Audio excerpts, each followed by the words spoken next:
Hello, everyone. I'm Jim Garrison. I want to welcome you to this session of Humanity Rising as we explore what conscious business, conscious capitalism means in a world in which most of us experience predatory capitalism and predatory business at escalating levels. But there are people that are working on this very assiduously and very passionately, and we're going to listen to one of the leaders in this conscious business movement in a moment. Before we do that, I just want to pause and express a word of very deep appreciation for those of you who responded very quickly to our campaign that was launched yesterday for further financial support of Ubiquity University as we continue to expand at increasing levels, and we're having challenges keeping up with ourselves. I gave the example of the extraterrestrial studies program, the first of its kind, and we have a session later today, actually at 2:00 Eastern time. For those of you who are interested in it, we've had upwards of 170, 180 people sign up. That gives you a measure of how dynamic our growth is at the moment.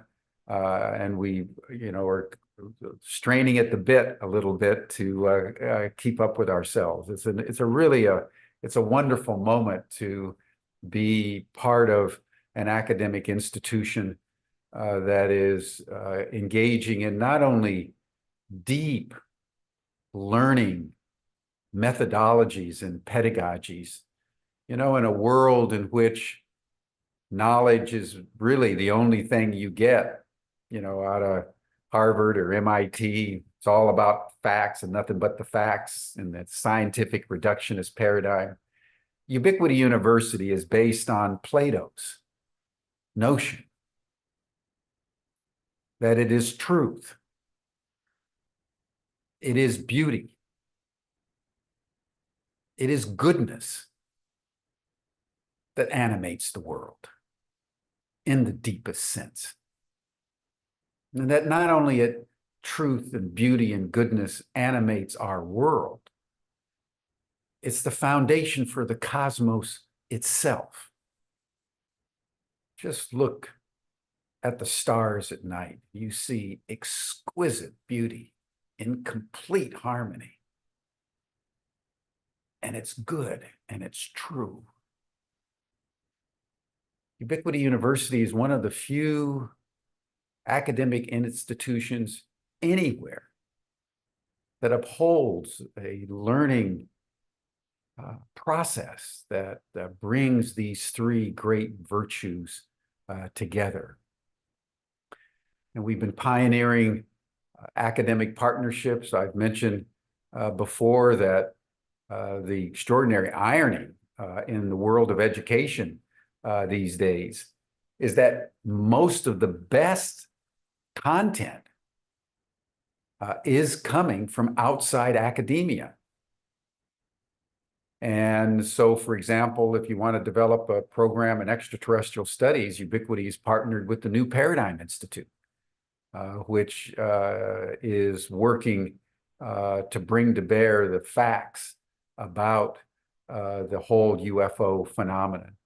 We have 20 other academic partnerships with organizations coming from outside academia, but which are developing the best content in their domains anywhere in the world. It's one of the extraordinary innovations that Ubiquity is bringing to bear on learning. One of our partnerships is with the Conscious Business Institute. And this leads us into the subject that we're going to be developing today, because the Conscious Business Institute is one of those organizations that's at the cutting edge of corporate clarity, that it has a moral obligation, again, the truth and goodness and beauty when you start bringing these together, whatever it is that you're doing has to rise to a higher level of harmony, where the reality of the world and the ethical principles that undergird the world need to be consciously brought together. And when that happens, something beautiful emerges. So we're very privileged today to have the founder of the Conscious Business Institute, Peter Matthies. He is German, although he now lives in Santa Barbara in California. And he had a very successful career as a venture capitalist and an entrepreneur, and then began to realize that there was a higher level discourse and a higher level purpose for the business domain in which he was so successful. So he founded the Conscious Business Institute. So Peter, I want to welcome you to Humanity Rising and thank you for your leadership. Peter's going to take a few minutes to just tell us a little bit more about himself and his journey into the conscious business domain, a little bit about the Conscious Business Institute, and then I'll circle back in and we'll dialogue for the balance of the time. And then Peter can join the after chat when we're done, so you'll have the opportunity for more informal interaction. But Peter, welcome. Great. Thank you so much, Jim. What a warm welcome. And I do a lot of panels these days and a lot of interviews, and it just feels like family coming here. I have to say the energy is just different. It's palpable. So it's wonderful to be here, and thanks for taking the time to be here and to have me. Yeah, how do I get to this journey? It's a bit of a journey because I was brought up, as Jim said, in Germany in a pretty traditional way. I'm an engineer by trade. I studied something that I didn't really like. I ended up in a job that was really good, but it didn't fulfill me. I was working at Anderson Consulting, which is now Accenture, and I came to the point when I was on a client assignment in Holland, went into the bathroom 7 o'clock in the morning, looked at myself in the mirror and said, what am I doing here? Is this how success or how a good career is going to feel like? And when I went back home to Munich to ask my peers at the company, they said, well, we kind of feel the same way, but what can we do? We have to make money somehow, and this is what it is. To me, that was never really enough. So I started venturing out. After Anderson Consulting, I said, if I found my own software company, I would be my own boss and I can call my own shots, and that would change the world and change my world. And so I did. I founded a software company together with a couple of friends, but came to the same crossroads that 5 years down the road in that software company, I was working on a computer system, and it got dark. It was dusk in Munich, and I had these windows all around my office where I was able to see the Alps with its Zugspitze, Germany's highest mountain. And when I took a little break from working on this computer system, I looked up and I saw these Alps in a beautiful alpenglow, and it stopped me in my track. And you might be familiar with that, but there are those moments where everything stops in life and you just enter into a different reality. You enter into a different space. You might have experienced that. This was one of the moments for me where out of this deep beingness, the question comes, is like, who am I here to be during this lifetime? This is not it. I need to move on. And so long story short, I sold my shares in the company and moved to California for the first time. Wanted to take time off to really think about what's my purpose in life, what's fulfillment look like for me. And I got involved in a lot of Native American practices, shamanism, spent weeks at a time out in nature, in the wilderness, did vision quests. I started working with psychics, which fundamentally transformed how I looked at the world, to a point that if somebody would have told me before, I wouldn't have been able to grasp it. But it changed my worldview. And with that, I thought I need to bring these principles, these wisdom principles that I got familiarized with, and the deeper knowing, the deeper understanding that I experienced into the business world, because it would profoundly change the way we conduct business. So I went back into business. I became a venture capitalist. I was hired by one of the large venture capital companies, Apax Partners. We had about 10 billion euros under management at that time, and we invested in companies from early start, technology companies to big buyouts where we bought large organizations. And throughout that time, I realized that pretty much all of us, all the companies that we invested in, I realized most professionals would walk out the front door and never turn back if they had a chance to earn money in a more fulfilling way.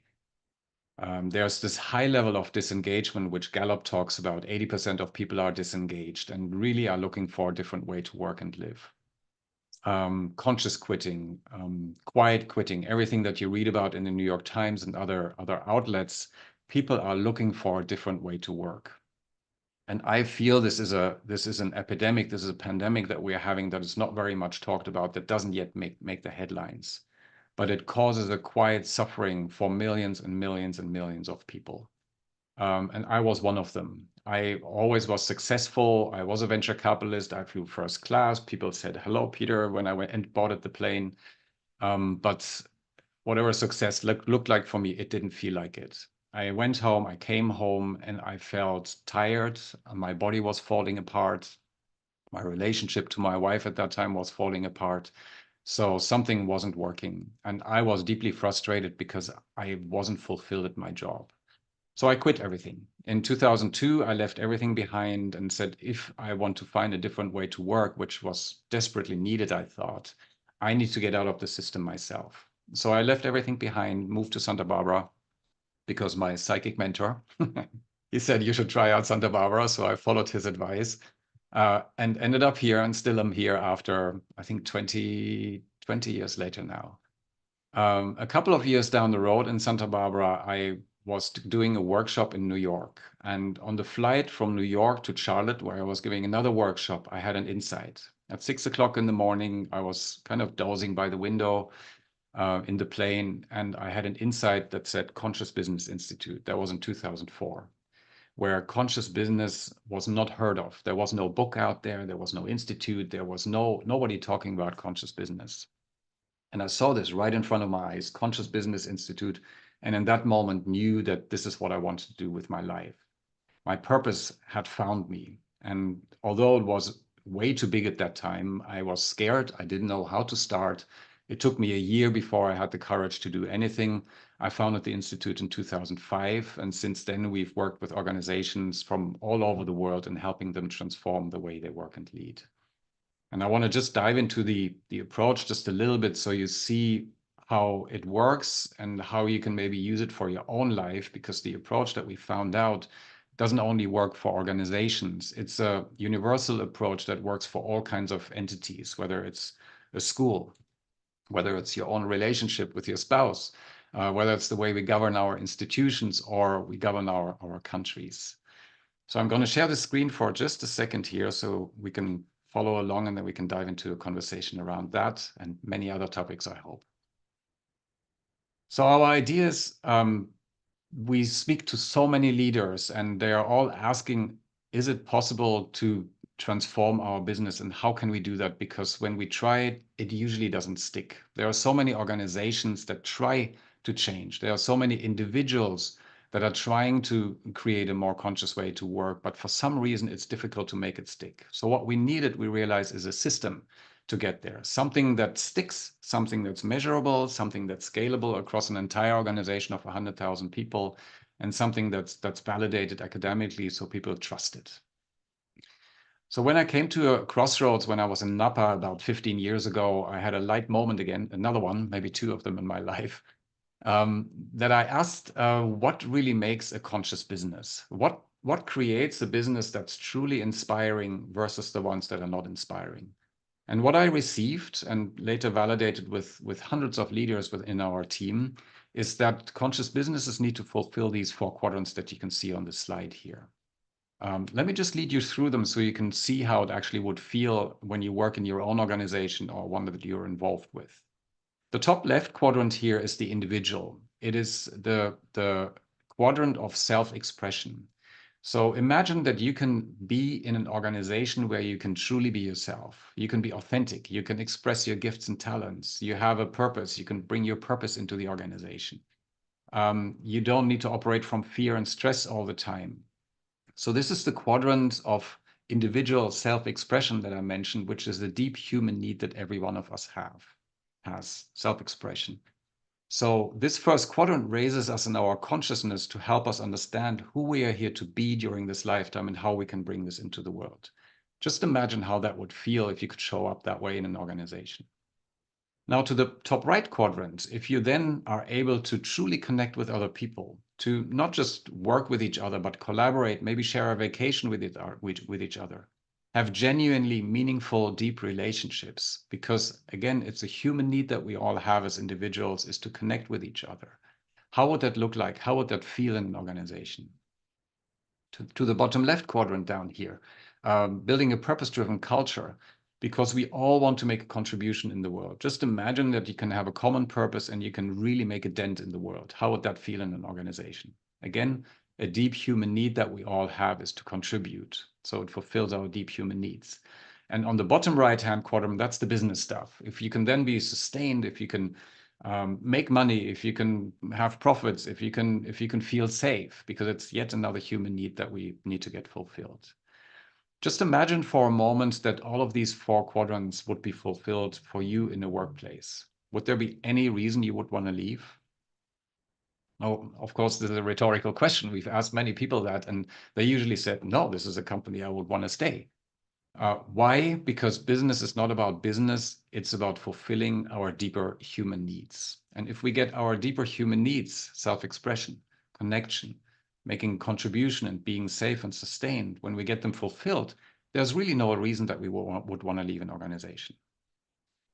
Now, the problem is this. When we look at traditional organizations, they focus on this bottom right quadrant, which is about profits and margins.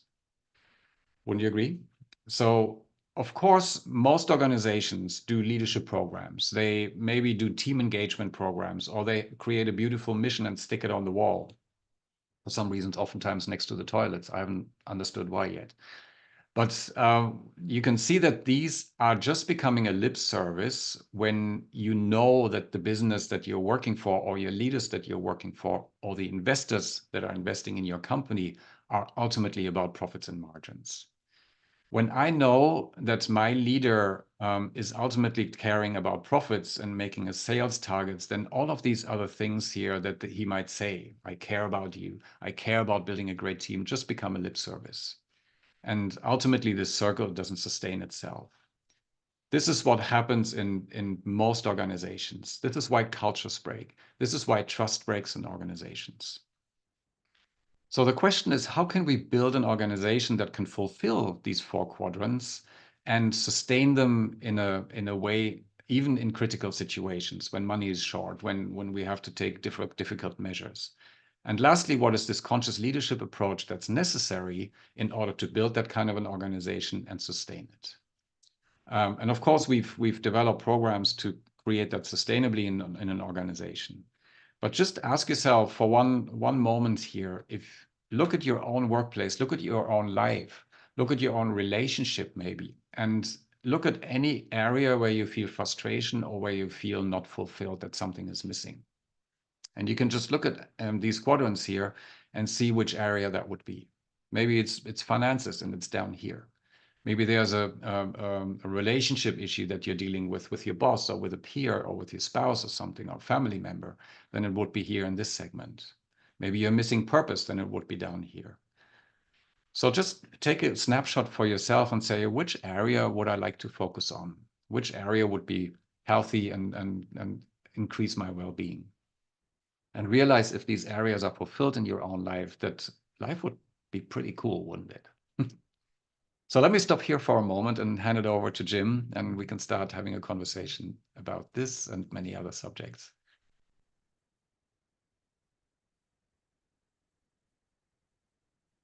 Jim, are you still there?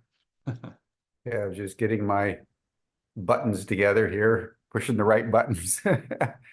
Well, thank you so much, Peter. I can imagine a lot of your success is due to your infectious enthusiasm for this domain. That's the passion is such an important aspect of our lives, and I just feel it, you know, coming from you, and just want to acknowledge that and respect you for it. And within that context, I'd like to explore a little bit more deeply your epiphany. And because you mentioned that at a certain point, you just couldn't do it anymore. And then as you were, living your life in some kind of almost like a suspended animation, all of a sudden you got a real clarity. I'd like to deepen our exploration of that. Were there, for example, any things that were happening at your workplace that just kind of, what was the straw that broke the camel's back? Or Yeah, accumulated straws that finally you just said, I just accumulated. can't do it. Was it, it could have been your relationship at home. Yeah. And Well, oftentimes that first of all, it was triggers it it. was Tell us. it's a very good question, because when I speak with people from all over the world, we're going through so many similar things that it's just pushing us. It's just pushing us. Do we need to leave the workplace? Do we need to stay in? I just talked to a leader at a big organization and said, I don't know. Do I need to stay? Do I need to leave? If I leave, then I take myself with me. Is it really going to make a difference, or am I just bouncing into the same kind of an environment? So what did it? The pathway for me was manifold. And there was many straws that ultimately broke the camel's back. It started off with reading a book by Tom Brown Jr., which is called Grandfather, which exposed me to this whole Native American world and how we could be in sync with the universe and with our world here. And so that my ex-wife, my former wife, intelligently put it on my night desk and left it there, and I just started picking it up. You know how these things sometimes go. And it just blew me away. I started doing courses. This is when I went to the United States and started doing these Native American courses. And then as part of that journey, my wife and I visited with about 100 people that lived and worked off the beaten tracks: shamans, psychics, musicians, medical intuitives, people that completely lived according to a different paradigm. And out of these 90 conversations, we stuck with one individual who lives in Carmel, who lived a few blocks from us, and he was able, or is still able, to see people's authenticity. So that was a turning point for me, because I went to him. He had never seen me before. I sat in front of him, and for 3 hours, he told me who I was here on a soul level, who my wife was, why we had conflicts, who my parents were, why they had conflicts, who or not, who my siblings were, what am I here to be, and I was just sitting there, eyes wide open. And for the first time in my life, at the age of 30 something, I was seen for who I was in my authenticity. He didn't see Peter, he saw my soul. And that is a change that cannot be undone. There's no undo button for that.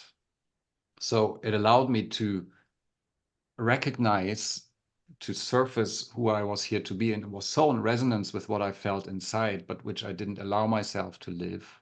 But from that moment on, I knew that this is what I was here to live, and I started changing things around little by little. Was it a quick change? No, it took years. It took years. I remember that I was going to Peru to work with a shaman there, because a friend of mine was doing that, and said, Peter, come along. So we did these ayahuasca ceremonies, and I was asking, what's my purpose? And all these things happened to me. And then I got back into my office, and some changes happened there as a consequence of that. And ultimately, it was just time where I said, I can't do it anymore. This is the time to leave. And there's a whole story around that, which we can go into. But again, it's a pathway. It's one stone that you step on, or that I stepped on, which led me to the next stone, which led me to the next stone. And ultimately, there was no other options. There was the next stone, and I was out. Yeah, I'd like to hear that story, by the way, but I think it's important that you were in a conflicted situation domestically. Your wife very wisely gives you a book. It'd be interesting to know why she chose that particular book. And you probably looked at it and had some resentment initially, that because she'd given it to you, you weren't going to read it. And then something kind of comes over you and you start to delve into it. And then all of a sudden you go down the rabbit hole of indigenous wisdom. And then the next thing you know, you're out looking for these kinds of people all over the country, and then doing ayahuasca journeys, but you're still maintaining your ordinary lifestyle. So and how many years did that last? I started reading the book in 1995, 1996, and then I quit my software job, moved to California for the first time around 1996, and I founded the Conscious Business Institute in 2005. So about 9 years. Right. So that's a long incubation period. Yes. Yeah. And And that's interesting. I have to admit, then after founding the Conscious Business Institute, oh, this is my purpose, and ta-da, this is what I want to do. Finally, I have clarity. But that was actually the roughest time because I founded the institute. We had a team of about 16 people that I brought together pretty quickly, but I scrapped it again because it wasn't working as I wanted to. And it took about 5 years until we got the first substantial client. Yeah. So again, that was very rough because I was living here not knowing whether I messed up my entire life and whether it's going to go anywhere. We don't know at that point, and that's really difficult. While my peers in Munich, they were starting to retire there, basically. So Yeah. And here you are doing a nonprofit startup. yes, I was hoping it was for profit, but definitely non-profit at that time. Yeah. Yeah. You know, it reminds me of that great line of Saint John of the Cross that I went out without discerning, with nothing to guide me except that which in my heart was burning. Yes, You know, and that's beautiful. from your story, I can feel that your heart began to burn more and more, and it's almost like in a desperation, going down to Peru and down into the jungles and trying to get anything experientially that would affirm the yearning that was increasingly burning, you know, in your heart and your psyche. And it's so interesting that it was delivered by the indigenous. It's very Yeah, by powerful. the indigenous, I guess we all need to find our doorway into this. And I mean, you're picking up very well on this, my former wife there, but she had tried many times before to give me different doorways, and I was like, no, I'm not spiritual. I don't want this. Some of you might be familiar. Yeah, But then that's a she just left problem this most book. men have. Yes. God, I can take time. Yeah, Must have been so frustrating for her. when I look back, Peter, at the arrogance of my ignorance about what I truly needed, it is kind of shocking that Yes. you know, in our 20s and 30s, you know, we're masters of the universe, and we actually think not only that we understand, but we're in control. And then what it takes to break that uh, uh, arrogance down, you know, can cause real trauma. I mean, breaking up relationships, you know, dialectics at work, and finally you're down in the jungles taking ayahuasca, you know, flat on your face with your face in the mud. And then all of a sudden you realize, as if for the first time, that there's a whole different reality. And I think in Yes. some ways it's particularly difficult for alpha males to go through that process. It's because the whole culture supports this illusion of power. Yeah. Yes, I believe it's more difficult for males. And the older we get, it gets difficult, I find, because we are building our life and our identity and our security. So when we talk about conscious business, there's one thing that I oftentimes say, that I don't expect our leaders to do this transformation. Because again, they've come to the place with the old ways. We've built something, and it's so risky for many of them to give it up and try something that hasn't been tried out yet by many and on a large scale. So again, it's the older we get, we build something, but the more we have to remind ourselves that we really don't know anything. And if we could explore and could open up to those areas that we have no idea about, there's a richness there that could change everything. Yeah. You know, just to dwell on it for a moment, because it's so rich. My challenge in many ways was with the mystical and indigenous assertion that one has to give up outcomes. And Yeah, I I can was just going to remember ask what feeling was your pivot point there? that was inconceivable to me, that I had to give up outcomes, because my whole raison d'etre, my power as a personality, as a man, was to be able to secure the outcome.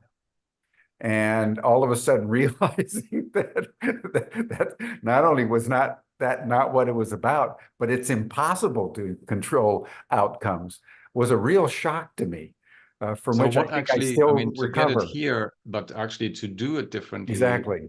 how were you able to, quote unquote, give it up? Well, I think through the trauma of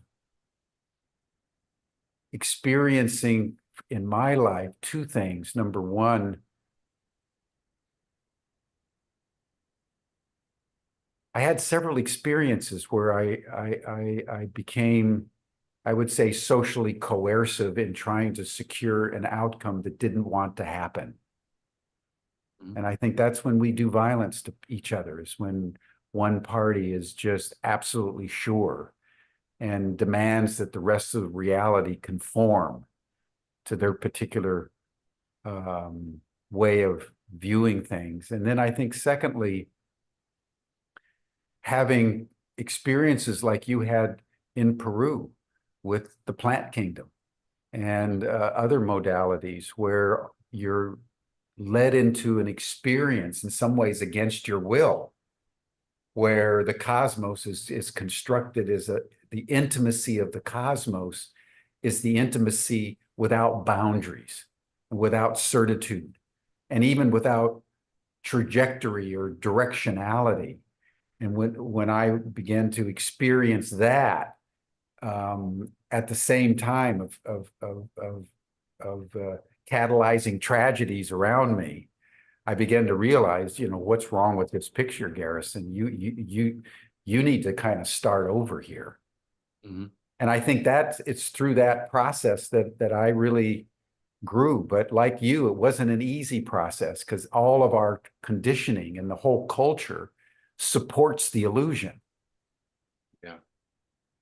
Yeah, there's a reckoning there on our own, like there's Mm, a loss there probably, huh? Because you realize how much we have betrayed our soul for yeah, so many years, right?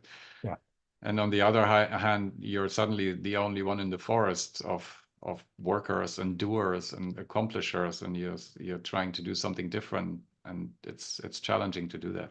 yeah. Very So challenging. let's just quickly finish the story. Just tell us that little piece of when it finally you made the move. What was the situation? A move out of my job when I Yeah, quit. yeah. I had quit a job and was already hired by a different venture capital firm in 2002, 2003. And I said no to the other job offer that I had. Said, I'm going to let you know in 3 months. I'm going to go to California. I'm going to take a motorcycle and travel around for 3 months. And did that because I wanted to find contact here. I wanted to come to California. I wanted to engage I visited with Patagonia because I was intrigued by what they did, but nothing stuck. It was really, really frustrating. And I can remember I was up at Stinson Beach in your neck of the woods up there, your former neighborhood.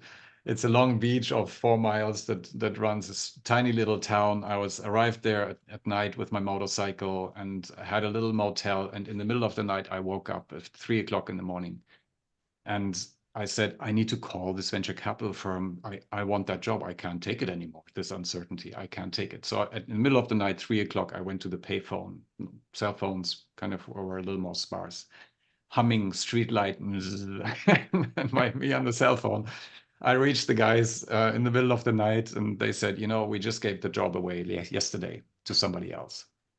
Oh, And I was furious. I was so disappointed and furious that I went up and down the beach 4 miles and was just screaming. Like, I don't want to say it here, but I was out of it because I was following these guidelines that some of these spiritual teachers or my mentor have kind of suggested I do, and I followed it, trusting that it would work, and it didn't seem to work at all.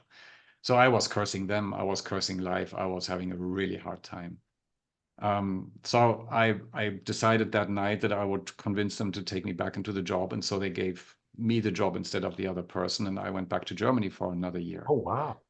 Yeah, I joined that company and then I came to the point I can't just take it anymore. It just doesn't work. I need to get out of here, which was in February of 2003. And if you know the German labor law, you have to give 6 weeks notice before you can leave the job. So I needed to leave by February 15th, needed to let them know if I wanted to leave March 30th. That was my deadline. I was working with another one of my mentors, and she checked in with her psychic abilities and said, it's not the right time. Don't say it yet. And I'm like, I need to tell them because I'm leaving on March 30th. Don't tell them yet. They're telling me not to tell them. And so it turned around, became beginning of March. And I said, I'm not leaving by the end of March. It's not happening. And they're not, don't tell them, just stay cool, just stay cool. And then one day our CEO didn't show up for work. And nobody knew where he was. And in the afternoon, he turned up. He said, I was in Stockholm. I was called to the board. We're closing this office. And everybody was like, what? And I was like, so we're sitting in the conference room and they're opening this up to us, to our team. And I'm like, oh, when can we leave? And he said, well, it's funny that you're happy, but March 30th and you'll get a nice severance payment and all those kind of things. And it was just a nudge from the universe. It was, I can't tell you, I was so elated that I felt truly connected to the universe. There was so much energy inside of me because I was truly in the flow at that moment, it seemed. So I was able to leave by March 30th and I was having a nice severance payment. I was able to make the journey across the Atlantic. And you never look back. I often looked back, especially during the time where it was hard to build the institute, and I said, do I need to get a job again? But it didn't work. It didn't work. It was like, nope, you're staying on this track. Yeah. It was deeply frustrating at times. And, you know, am I going in the right direction here? But it did work. The question has come in from Shannon MacArthur, Peter, that's interesting. It's a question, how do you sell yourself to a venture capital or high-tech firm when you actually don't believe in what they're doing? I mean, so many people are caught in this cognitive dissonance. They can't get off the treadmill. They have to sell themselves. So I'd love to have your comment on that question. It's a very interesting question. Thank you, Shannon. Do you mean myself being a venture capitalist? How do I show up in the world and do that? Or well, just more generically, how do you sell yourself for employment when you actually don't believe in what they're doing, which is what most people do. Those are the 80% that you mentioned earlier in your introduction of people who actually don't believe in what they're doing.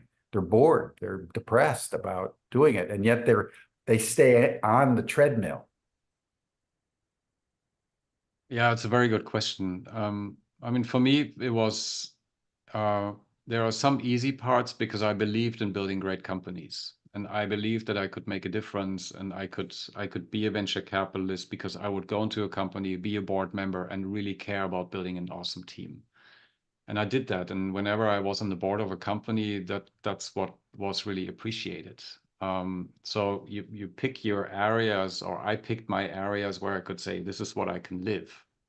But of course, at some point in time, the other areas might infringe, make it not so easy anymore. Also, what I found is when I work with people inside of organizations, when we actually work with their authentic personality, which our programs do. Who are you here to be? What's your unique gift, your talent that you're here to express in the world where work's not work anymore? What's your purpose? What's your authentic power that you're here to bring into the world? How can you speak to that as a leader or as somebody who applies to an organization? Once we work with people through that and they have this inner clarity and they show up that way, it's astonishing what happens inside organization because they usually resonate with that. And it's not that they need to make it in this environment, but they suddenly, the environment welcomes their authenticity. And maybe some things fall by the wayside, but oftentimes they expand within that environment or new environments open up. So the suggestion that I would have is really don't worry about the environment, worry about your inner center, your inner clarity, and to develop that inner clarity. And if we resonate with that strong chord, and then the environment around us will resonate with that. Mm. And if it doesn't, then some things might fall by the wayside. Mm.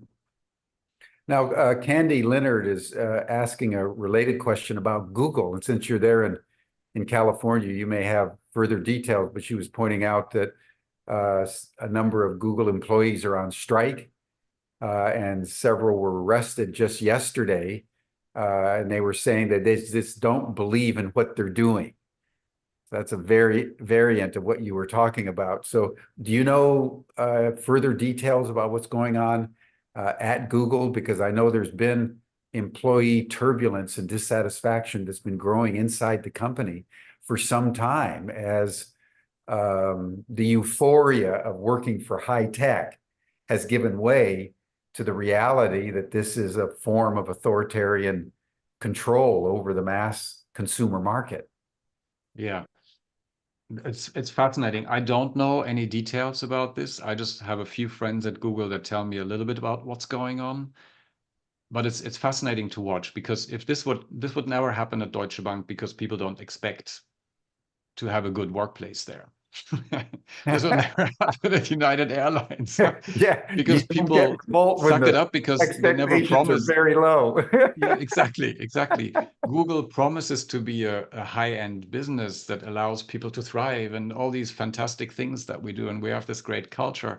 And if that's not authentic, if they're actually doing things that are not in accordance with that, it just doesn't work. So conscious business has a lot of power, because you can see the power that Google has with this great culture. But if we don't adhere to that, if we're not authentic with that, then it can also backfire. And this is what's happening at Google. That between the lines, the small text is not as beautiful as it looks like. Yeah. And you're so right. Google really positioned itself, with meditation rooms, and you could come in whenever you wanted, and out of the box creativity and all the things that made Google one of the most exciting companies, anywhere for many, many years, as you know. Yeah. And the bloom is off the rose, as they say, and increasing number of employees are dissatisfied. That would seem to me to be a perfect consulting opportunity for the Conscious Business Institute. Yeah, I mean, if there's an opportunity, I learned one thing: never answer a question that has not been asked. So there needs to be a readiness by the company and by the people. Yeah. I mean, is your read at Google that just from what you know, because I know you track all these things, that there is any kind of awareness in the upper echelons that they either have to lower expectations or become more authentic as a company, or are they still at the level, that Starbucks was and has been around people who want to unionize? You just seek to eliminate the problem. I don't know any. I can't really speak to that. What I'm seeing from my limited perspective is that they're trying to let people go and like shut up, and everything's fine, Yeah. everything's fine, and they'd rather kick them out and then do something about it. Yeah. Yeah. So Well, far, this that might leads, change. yeah, and this, I think, Peter, leads to really, in some way, the antinomial nature of the business reality, as Jung would have called it, where it's understandable that a company like Google would be created with a high level of idealism. I can still remember their original tagline was "Do no evil," right? Yeah. And I think they really believe that. And then under what was his name, Eric Schmidt, they began to have big government contracts, military contracts. They started to engage in spying with the US government and the EU and so forth and so on. And as their business imperative, more contracts, more money, more revenue, more this, more that, began to build up. By the altruistic, ethical basis upon their original founding impulse was eroded as military contracts at massive levels became the mainstay for the company's survival and further expansion. So in a capitalistic world, which is inherently predatory, conscious business becomes antithetical to the actual mechanisms required for survival in a highly competitive environment. You know, what would be your comment on that? I don't want to overwork Google, but it's such a classic example, like Apple, of high idealism gone awry upon the altar of greater profit. Yeah. Yeah, let's dive in that. There's a lot of meat on this bone because that's really, really important. And that's where a lot of breakdowns happen. Although companies want to be conscious, this is where breakdowns happen. Where do I start? Because there's a few facets here. I just talked to a conscious business guy. He owns a company of about 1,000 employees. That's a public company actually now. And he said he came to a crossroads many times, but this particular time he said he was having a client contract, which would have made him a lot of money, his organization. And the client said, the potential client said before they signed, they said, we want to give you the contract, but you have to lower the price a little bit because your competitor has a lower price and we would like to have that. Otherwise we would give it to him. And he said, so who's that competitor? And they said, it's XYZ. And he said, I'm going to bow out of this opportunity because I am not bidding against any competitor. We both do valuable work, and I'm just not in the game of bidding against competitors. So I'm going to let him have this deal. So that takes a lot of courage to do that, especially in a world that we have set up to not do that. Because if we don't do that as a public company here in the United States, the lawyers come in. You know, we've created a system that is enforcing the capitalist system. So we've built a system around that. We have to move within these boundaries, which is kind of difficult to do. That's the first thing. The second thing is that maybe this is an example of this friend of mine, is that it really comes down to consciousness. And there's no shortcut that we can take where we can kind of go around consciousness. Because what we see is that everybody wants to be conscious, but when stuff hits the fan, when there's a big client contract that's waving, you know, when the investors say you have to make more money, then that's the time when we need to remain conscious and ask why do we do this? And in most cases, what we see is that it goes back to this bottom right quadrant that I talked earlier about profits and margins. And the driver behind that is our fear of not enough, which we've been educated with. I mean, our entire world is brought up since 8,000 years on the mindset of scarcity mindset. There's not enough. There's not enough time. There's not enough money. There's not enough safety, all of those kind of things. And over the centuries, we've turned the lens onto us, which says we are not enough.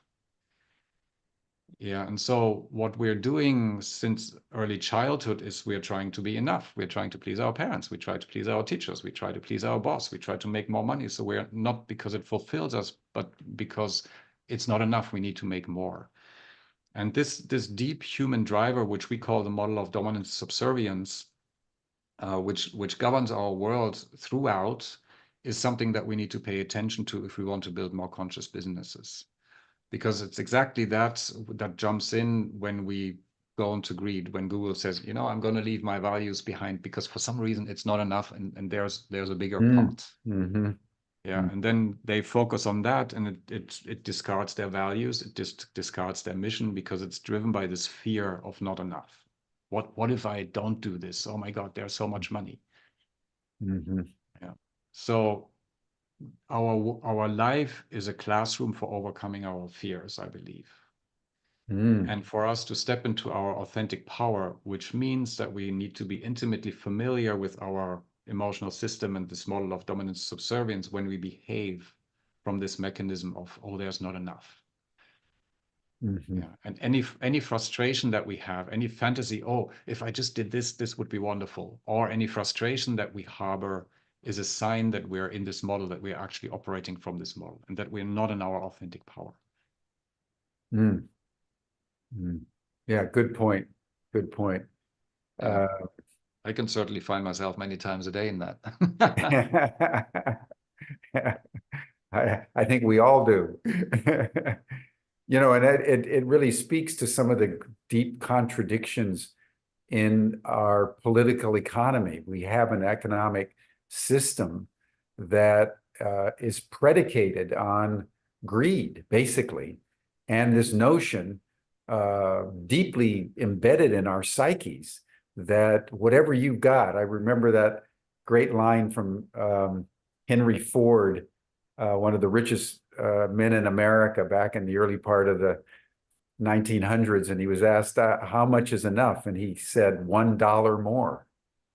And I Yeah. never forgot that, because you know that speaks directly to what you were saying. And Kim Kerrigan was pointing out that WeWork also imploded a year or two ago, just simply because of consuming greed, and it just collapsed on top of itself. And you know, one thinks of Enron and the number of colossal, catastrophic system failures in companies that just spin out of control without any ethical mooring and consumed with just $1 more. Yeah, that's exactly the issue, because I mean, nobody of us wakes up in the morning and says, I'm going to be ethical today. You know, but we all wake up in the morning and said, I don't want to be an ass. You know, don't know anybody who wakes up that way. I just want to do something that's meaningful. But we get carried away when it comes to these decisions and say, oh, just this little thing because I want to have a little bit more, or I want to, I'm not quite safe. Let me just grab this. And it happens all the time. We can see in statistics that it doesn't quite happen as much in women-led organizations, because women are focusing more on relationships and other things than men oftentimes. Yeah, because they've also been educated differently for the past thousands of years. So, right. But we can see it in the politics. We can see it everywhere. I just saw a comment there from one of you. I don't remember your name, but Lynn Twist speaks about that in her books. She has very, very similar viewpoints there. And I really, really love her. She's a wonderful individual. Oh, Twist, the soul of money. Yes. Yeah. Well, let me ask you this. You know, as a business executive who's really had deep experience both in kind of competitive capitalism and now conscious capitalism, conscious business, as you look around the world, you know, in the United States or in Europe, for example, or more extensively internationally, what do you see as the major mega trends? Do you see the conscious business domain gaining traction or losing ground? There are two questions in there. There are definitely megatrends which we all hear. I mean, this digitalization and all those kind of things, AI, that's certainly a megatrend. Conscious capitalism per se, again, I see a very big polarization happening in the world, which you can see in our political systems, for example, between the right wings and the more progressive, and I don't want to dive into that too much here, but between the haves and the not haves. So there's a huge polarization that's happening. And I think on the conservative side, people are saying, no, I don't want this. Just like me with my ex-wife at that time, where I said, no, I'm not spiritual. I'm just pushing it away because it doesn't fit me. And on the other hand, people are waking up to conscious capitalism, very much so, because they see that the existing approaches just don't work anymore. On a bigger scale, what we're seeing is that we're entering a new age, a new era, that we have come through different eras in our history, the age of enlightenment, the Renaissance, the industrial age, the information age. And now we're entering the age of consciousness. This is a profound shift in which changes everything, everything from the way we think, from the way we eat, from the way we practice law, from the way we do politics, all those kind of things. And if you look at those era shifts, what we find is that in most cases, there was an upheaval in the world, oftentimes wars, oftentimes breakdowns to very, very strong degree. And so we see all this is upheaval happening in the world, but what we're headed towards is, again, this age of consciousness. I see this happening, and I see this happening very clearly. And one reason I see this happening is because I see many more indigo children coming to the world. Some of you might be familiar with the indigo children. It's just a different kind of personality, that these indigo children are much more interconnected. They just know.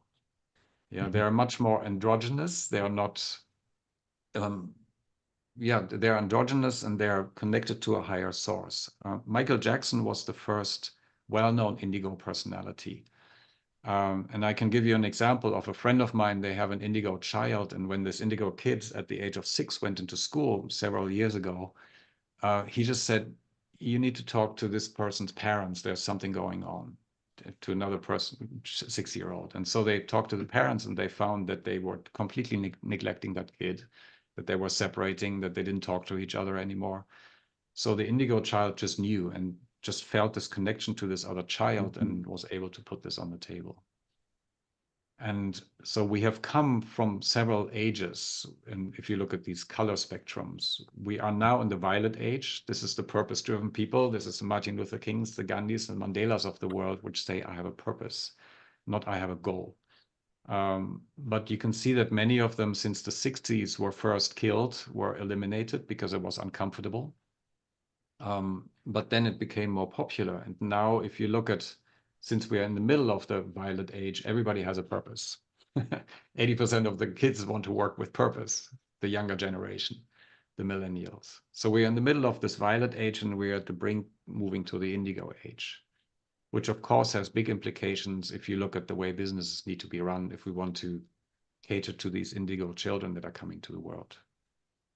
Yeah, it's so interesting how the generations, independent of technology, independent of sophistication, just come in with their own consciousness. You know, I came out of the 60s, and it was a very unique, extraordinary period in human history, and we thought it was all normal, but we were absolutely out of the box, most of us, but we had no idea that was even happening. You know, it's always, I remember that they didn't name the Renaissance till 200 years later. During the Renaissance, people were just going along.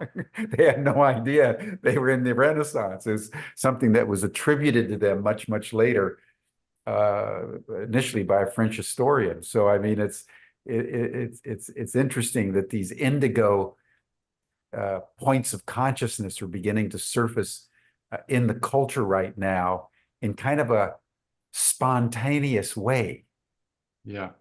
And yeah, there's a fascinating point in there that you make, which is really important to consider about changing the way we do business, changing the world, changing everything here, is that from a place that we are in, it's very hard to go to the next level. Yeah, so from a point before you, because you're a violet personality, for you, purpose and those kind of things it's a no-brainer. But the generation before you couldn't see, they couldn't create a world from your thinking, because they weren't there, they were in the old world. So we cannot create a new world from an old thinking paradigm. We have to be the new world first, and create from this place the new world. And this is what happens, is that you, as a violet, you created a new world because it was natural to you. You couldn't do anything else. And so the new world will be created by the younger generations, and by those individuals who have a different consciousness, because the other ones won't create it. You know, for us, it will be natural to do it.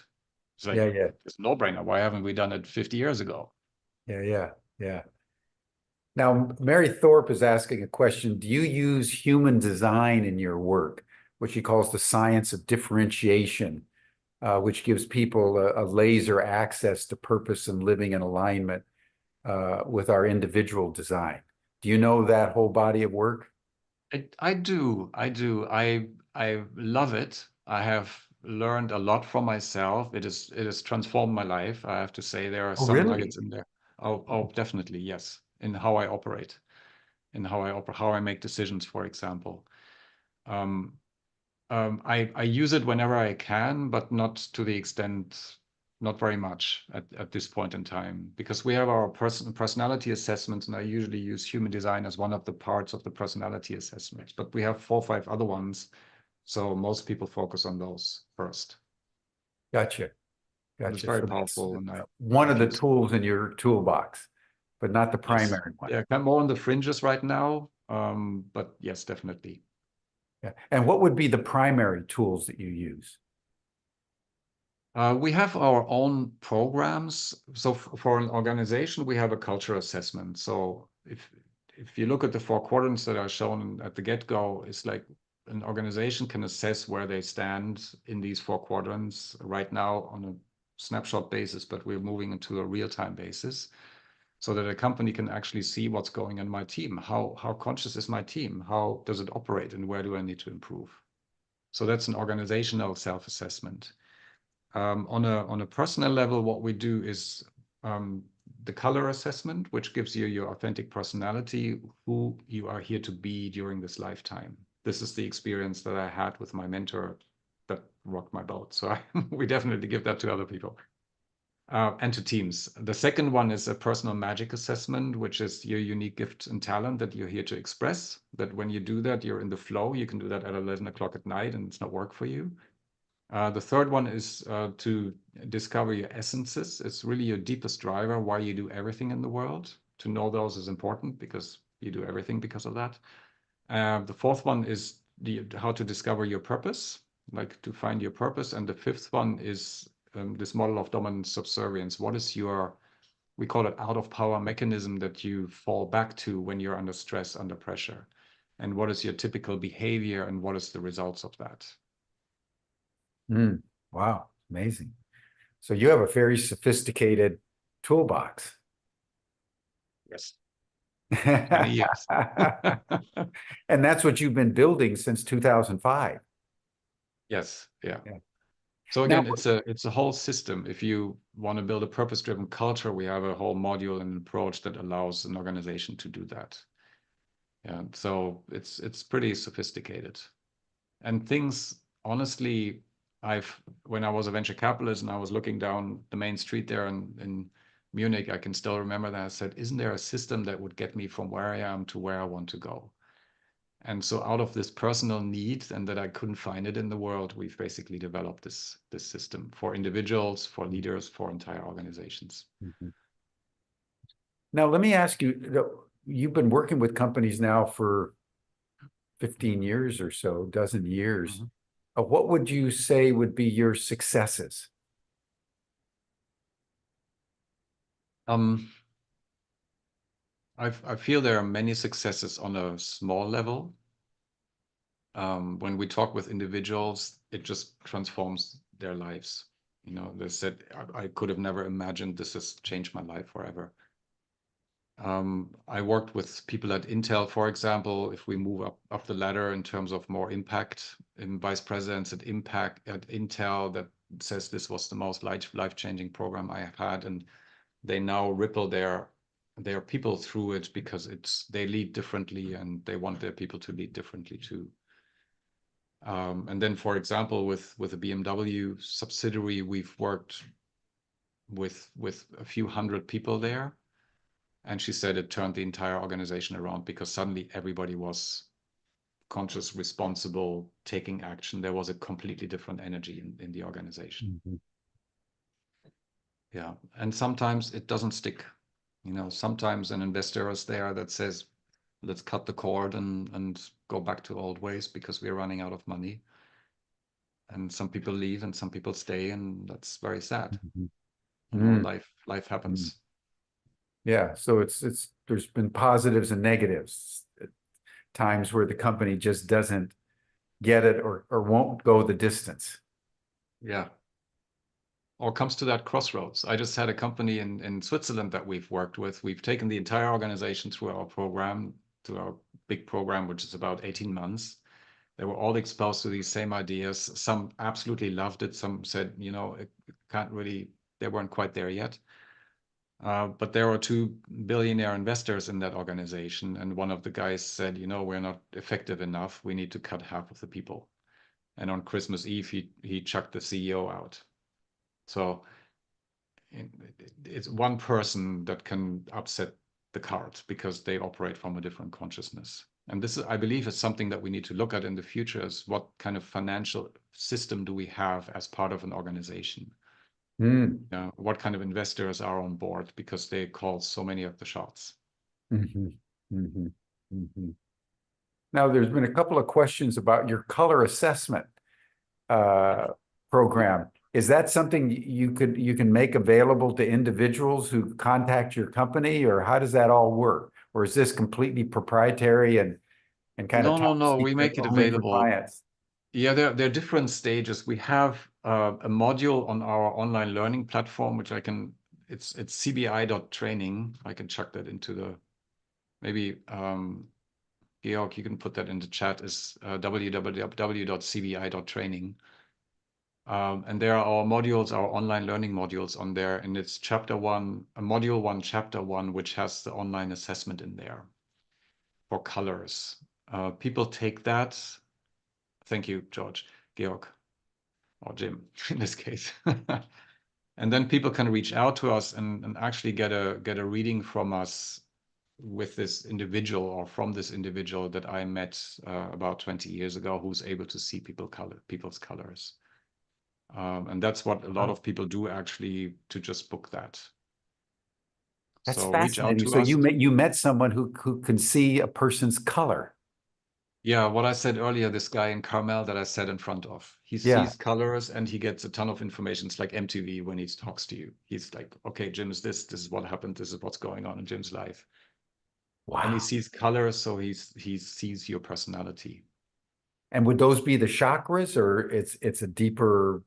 No, it's the colors around your body that he sees. So it's your aura colors, basically.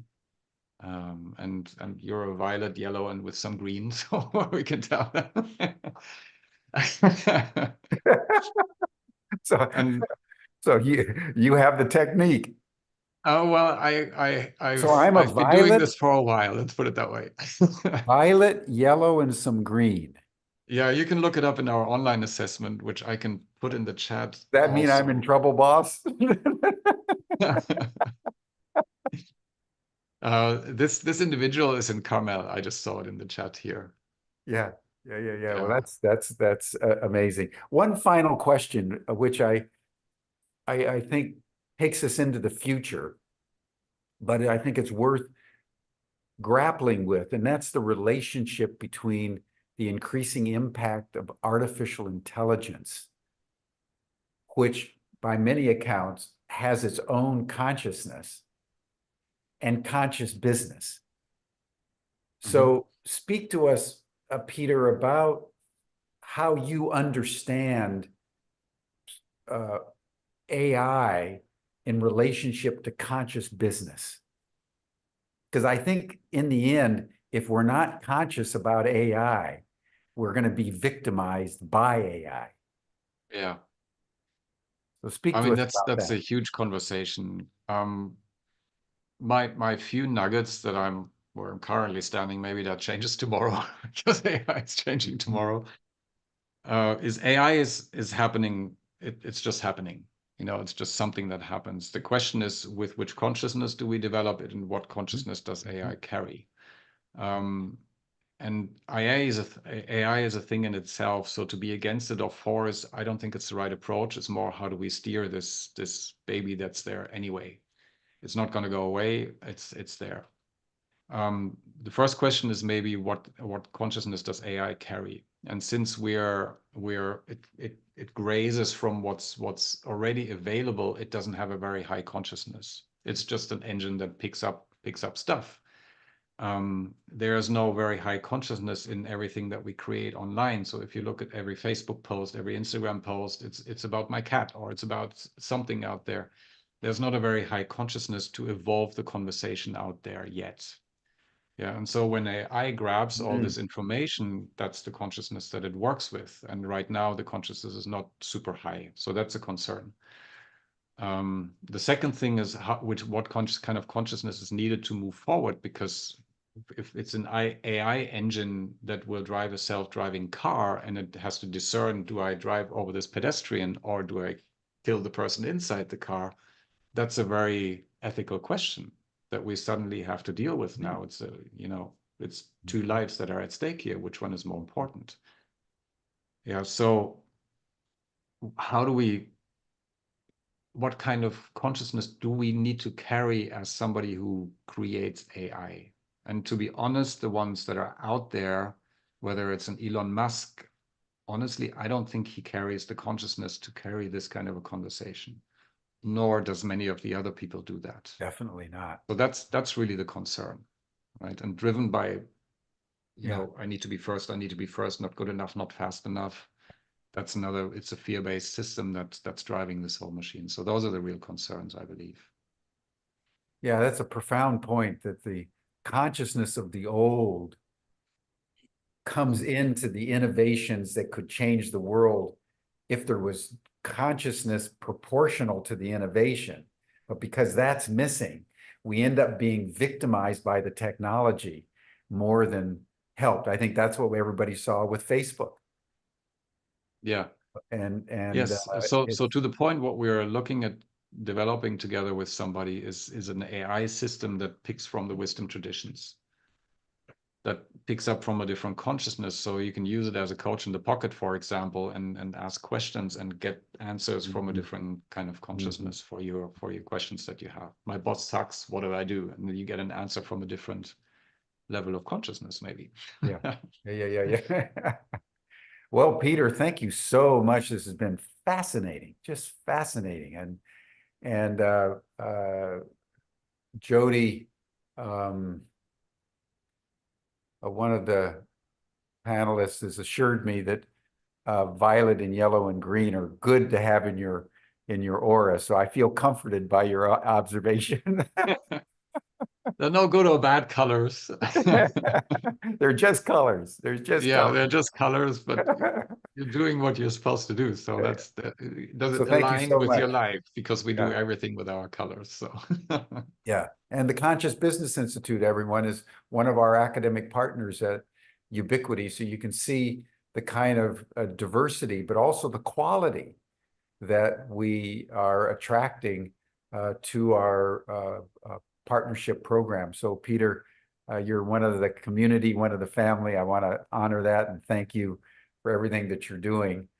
So that'll maybe just a couple of just two little pointers. If you guys want to dive deeper, you're welcome to look at the book that we've just published, which is called Plan B, and the website is Plan B. Let me just write it in here. Yeah. Plan B, being for BE. There's a little bit more material about the model of dominant subservience in there and all those kind of things. And also, if you're interested, which is the kind of course that we're doing together with Ubiquity University, which leads to the master's or the PhD in conscious business, is our conscious business master program, which we have here, which is really a life-transforming journey. And that can be found at master@consciousbusinessinstitute.com. Brilliant. Thank you, sir. All right. Thank you so much, Jim, and everyone, for listening. Join Peter in the after chat. You'll see the link that Stan has put up in the chat box. You also received the link in your Zoom reminders for today. And then tomorrow, we're going to go to the Great Salt Lake in Utah and talk to a group of environmentalists that are trying to save that lake from the ravages of climate change. Thank you, everyone. Thank you, Peter. Bye for now. Wonderful to be here. Thank you so much.